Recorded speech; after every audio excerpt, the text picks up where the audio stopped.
representing your Wilkins, Balanga. Number 4, Carl Zepesa. Number 6, Alvin Pasao. Number 7, Chris De Chavez. And number 8, Leo Santinas. Representing your Basilan, Phenom, CTC Construction. Number 4, Frankie Johnson. Number 6, artist Dionisio. Number 7, Troy Wright. And number 9, Gab Benaz. Welcome back sa live ESPN 5 coverage ng Grand Finals ng Chooks to Go Pilipinas 3x3 The Magiting Cup. Ito po ang ating unang semifinal match. Ang laban ng Wilkins Balanga, one of the top teams in the country, against the winners of the Grand Finals back in our Patriots Cup, yung Basilan Phenom.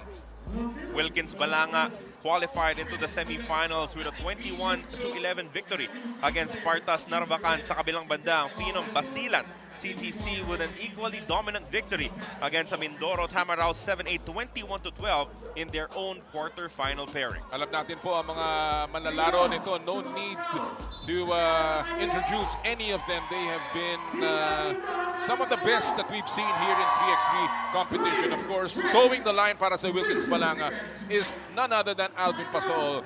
Maybe the best 3x3 player today. And of course, on the other side, Frankie Johnson, the dead shot from the outside, leading the charge for the red shirts of Phenom Basilan. You have a couple of specialists in Frankie Johnson and Troy Reich na talagang batika na sa laro ng 3x3, and then you're aided by a couple of very talented wingmen in Aris Junicio and Gab Banal. Kaya naman, Phenom Basilan should be a threat here against Wilkins Balanga. Pasaol, nilaglag kay Santillan. Good fake. There's going to be a foul. Natatawagin laban kay Aris Junicio. Of course, for Wilkins Balanga, although itong si Alvin Pasaol may be their most talented player, hindi lang naman siya yung bumubuhat sa kanilang kupunan. You have a leader, a natural leader in Carl De Hesa. You have the multi-skilled Leonard Santillan, and of course, the dead shot, itong si Chris De Chavez. Of course, kasama rin po natin sa coverage as we see Aris Junicio driving is our wonderful courtside reporter Mara Aquino, who will be giving you the sidelights in a little while. In the meantime, Pasaol with a basket inside para bigyan ng Balanga ng 1-point lead. That is something that he can take advantage of. He has the size, strength against any of these defenders, maliban kay Troy Reich. So if he's matched up against anyone, he's taking it right into the hole. And right now, we have a first report mula kay Mara. Etong si Troy Reich is planning to set up a 3x3 tournament when he goes back home to California in a couple of months. It will be Troy's first time organizing, so he's getting his high school involved, as well as trying to get support from FIBA and Chooks. Now, according to Troy, he didn't have enough exposure to his Filipino roots growing up. Nothing to connect him directly, and there are a lot of Filipino Americans in California. So he wants to use 3x3 to connect Filipinos together and to get kids to be aware of different paths in basketball that they can explore.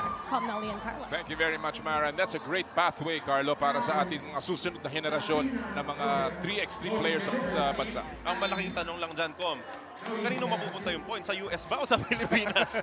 Kung Phil-Am yung maglalaro, I-register natin na 3x3 Pilipinas the California Cup edition. Kailangan masabi natin kay Mr. Ronald Mascarina siya at kay Boss Mel Mac. But that is certainly, a great investment coming from Troy Reich. Absolutely. At mukhang napamahal na rin talaga siya, Com, dito sa paglalaro niya ng 3x3. Well, this is a guy that that came over to the Philippines on a one-and-done rule. Yung pong sinasabing one-and-done ng UAAP. It started with Troy Reich, and that's his legacy dito sa ating collegiate league. In the meantime, a basket from the outside gives Basilan a 1-point lead and a turnover here laban sa mga nakaputi. Couple of careless turnovers actually. Kanina harapang inagawan itong si Frankie Johnson, si Carl De Hesa for that 2-point shot. Of course, we saw that shot from from Frankie Johnson. Passed by Gab Banal, who's seeing action for the first time. Also, Chris De Chavez, bagong pasok po para sa kupunan ng Wilkins Balanga naman. Johnson, tinatauhan ni Chris De Chavez. Takes a deep two. Leaves it short. Rebound ni Pasaol. Again, 12 seconds on the shot clock lamang, mga kaibigan. 17 fouls bago pumasok sa penalty. There's a foul. Hanggang binuldoser na ni Alvin Pasaol si Frankie Johnson. That's not a very good matchup defensively for Basilan. Pasaol, we know, is a bold, strong player, likes bullying smaller defender. Alvin Pasaol, the former UE Red Warrior at the free throw line. He has struggled from the free throw line here, Carlo. At hindi pa suswertehin itong Wilkins Balanga as the rebound goes out of bounds for Leonard Santillan. Alam natin kung gaano kahalaga ang free throw dito sa laban na ito because a field goal is equivalent to one free throw. That's exactly it. In our 5-on-5 game, the free throws are half as important as field goals. Yes. You can't say the same here in 3x3. Pasaol, bumukol sa labas. Yes! Diyan naman, walang problema. Itong si Alvin Pasaol, pati kanina in their earlier game against Narvacan, he was hot from the outside. Whistle laban kay Carl Dehesa. Let's take a look again at that last two-point shot brought to you by our instant replay. Brought to you by Coca-Cola. Chooks to go at Coca-Cola. Forever bagay. Junicio Pumig. Bumaybay ng baseline. Reverse! Mahina. Rebound ni Pasaol. Up by one ang Wilkins Balanga. Pasaol gets loose, cuts away, uses his body to shield the ball. Good screen And a good there. tap by Carl Dehesa to Mamaki Frankie Johnson. Outstanding screen provided by Carl Dehesa to free up Alvin Pasaol. Hindi rin nag-usap sa depensa. Itong Basilan allowing that basket coming from Alvin. Quickness ng Wilkins Balanga, very, very seen there in that last play. Dehesa. Here's the Chavez, the two-point specialist. Too strong that time. Rebound ni Carl. Junicia's there. Libre si de Chavez. Bang! That's as easy as a layup for Chris de Chavez. Basilan need to communicate defensively here and not leave him open. Very forceful move ni Aris Junicio. Nets him a foul mula kay Chris de Chavez. And then again, look at this open shot. Good find coming from Carl Dehesa.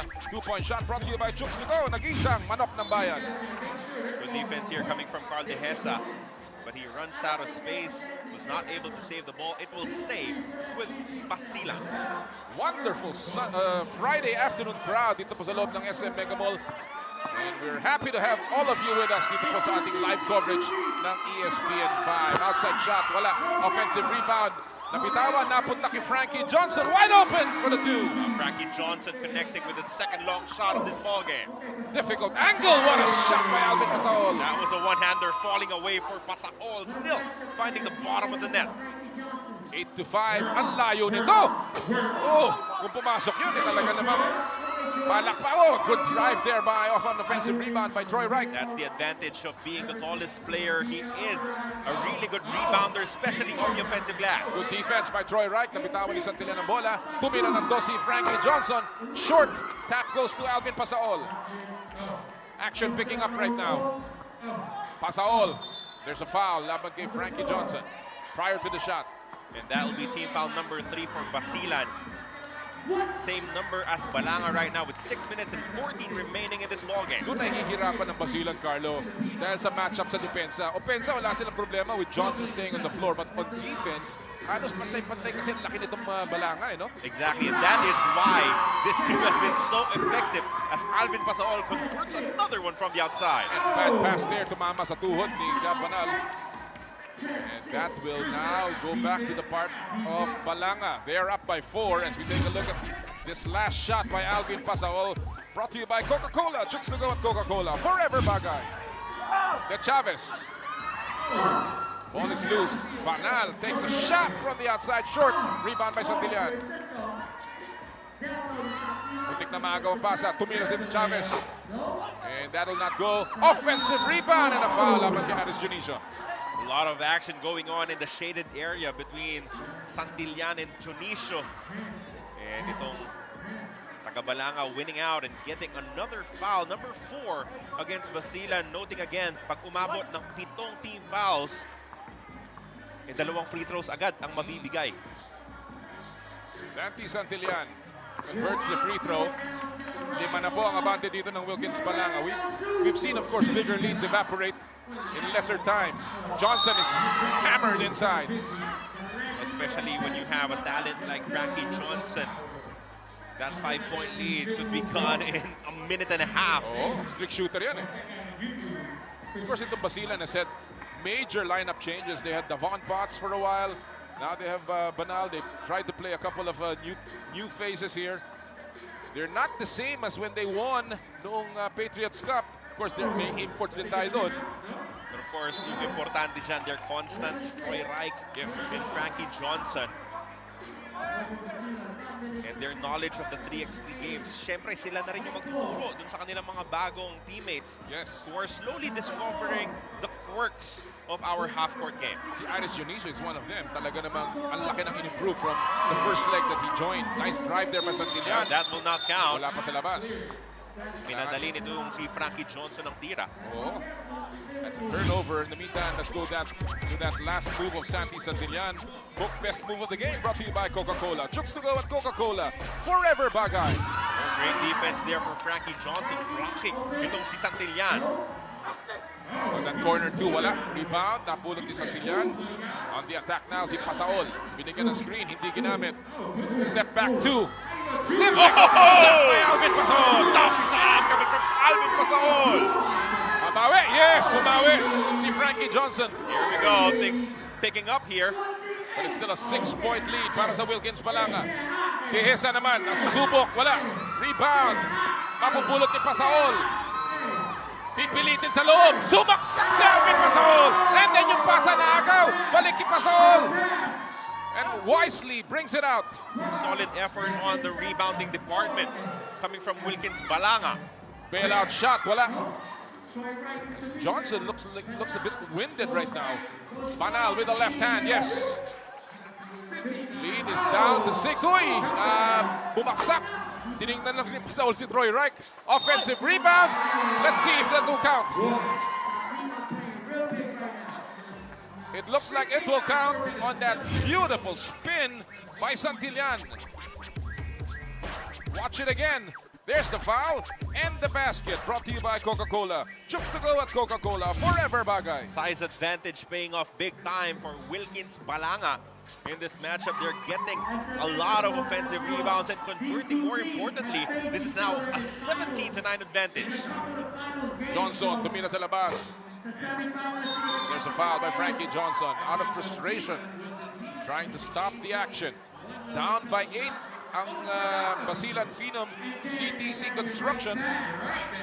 And Wilkins Balanga knocking at the door here. You can see the substitution patterns for Wilkins Balanga. Ang bilis nung balasan nila ng tao. Every time there's a dead ball, may papasok na bago, may magpapahingang isa. Samantala, for Phenom Basilan, nagtatagal sa sahig yung kanilang mga players. And that may be why Frankie Johnson looks a little winded in this situation. Getaway move. Dionisio with a slam. Pasaol open for the two. Short. And that ball will go out. But I have not seen this kind of aggressiveness from Alvin Pasaol. And it looks like he has recovered from that left-hand sprain. Ilang legs na yan na naglalaro ng ganyan. But it looks like he's ready to go here. They're really driven to finally win their first million sa ating Chooks to Go Pilipinas 3x3. They've had multiple shots at it. They keep on coming up short. Panalo sila ng legs, but can they win the big one? Johnson. Oh, miscommunication. Napulot ni Dionisio. 4 seconds on the shot clock. Yes, that's a 2-point shot from Aris Dionisio. Napaganda pa. Kumalas yung depensa ng Wilkins Balanga. Dionisio making them pay. Chavez, tinatakanan ng jersey ni Banal, and that'll be a foul. And 2 free throws para kay Chris de Chavez because nasa penalty na ang Basilan. Here's that last shot by Aris Dionisio as the shot clock was winding down. Back to live action. At si Dehesa ang kukuha ng free throws.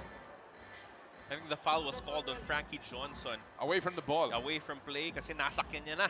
Nakapiggyback na siya dito kay Carl Dehesa, who misses the first free throw. Gusto nilang umabot na dun sa puro. They are up by 6. Commanding lead here in 3x3 basketball. Now 7. And 2 points away from entering the finals. Outside shot, Johnson, short. Rebound picked up by Troy Wright. That will go in. And the foul. So an opportunity here para sa Basilan na lumapit. With their offense not slowing, Troy Reich just putting in the work, fighting for that offensive rebound. Good tap mula kay Gab Banal to keep it alive, and then an N1 opportunity for Troy Reich. Misses the free throw, gets his own miss. Pasa niya, nakuha ni Banal. He will go up and gets the basket. Lead is down to 5. Only a 2-point shot ang kailangan ng Wilkins Balanga. Subaksak si Pasaol. And they are at match point now. Frankie, wala. Rebound picked up by Dehesa. Match point para sa Wilkins Balanga. And a turnover. Laban sa Balanga. Troy Reich playing good defense there, trapping Carl Dehesa at the corner. No more space for Dehesa to move as he falls out of bounds. And no more room for mistakes para sa Basilan. They need to put the basket or get those baskets now in a hurry, just like that one, and then play tough defense. They are down by 6. Match point. Binigay kay Santillan. Umangat. Bumalik kay Pasaol. Sisiksik sa loob. Sapaw ni Troy Wright. And mauubos sila shot clock ang Balanga. Phenom Basilan staying in this ball game. Wilkins Balanga saying that one of their shots actually hit the rim. Referees will not hear it as the ball will go back to Basilan. Another opportunity to inch closer. Lots of time here. Johnson, look at Dehesa playing defense. Johnson, offline. Rebound picked up by Troy Wright. Bola mababalik kay Johnson. Tumira siya. Ang dami pang oras. Oh my goodness! And the lead is down to 2. We said they need to play perfectly. Here's Santillan losing the ball. Turnover! Sabi natin na kailangan nilang maglaro ng sakto lang. And they just did that with a shot. Best move of the game, brought to you by Coca-Cola. Chooks to go at Coca-Cola. Forever bagay. We did tell you any team that has Frankie Johnson in it is never out of the ball game as he is heating up from downtown, and now they're just down by 2. Look at this one more time. First, that conversion, a big one, coming from Aris Dionisio. Puro mga emergency shot na pumapasok, Carlo eh. And then of course that follow-up, plus a foul. And all of a sudden, we have a ball game here. We said this was a commanding lead at 19-12, so it's been a 6-1 run para sa Basilan with 2 minutes remaining here in this game. And they're playing good, honest defense. They're in the penalty situation. Still, they're forcing stops. Lusot! Ball hit the leg of Aris Dionisio. Good defense by Alvin Pasaol. Ngayon, hindi pwedeng fumaul ang Basilan. This will mean 2 free throws. Balanga needs only 1 point to make it to the finals. Santillan. They go to their money man. Pasaol, laglag kay Santillan. Yes! Santillan with a layup of a great pass by Alvin Pasaol to put the finishing touches to this game. Outstanding effort coming from Basilan, but in the end, Alvin Pasaol just too strong down low, driving, drawing the attention of Troy Reich and dishing to Leonard Santillan for the killer blow. 21-18 is your final score. Wilkins Balanga is headed into the big dance. Of course, lumaban ang Basilan Phenom, but it was not enough. Balanga will not be denied, and they will make it to their finals for the 1 million peso game.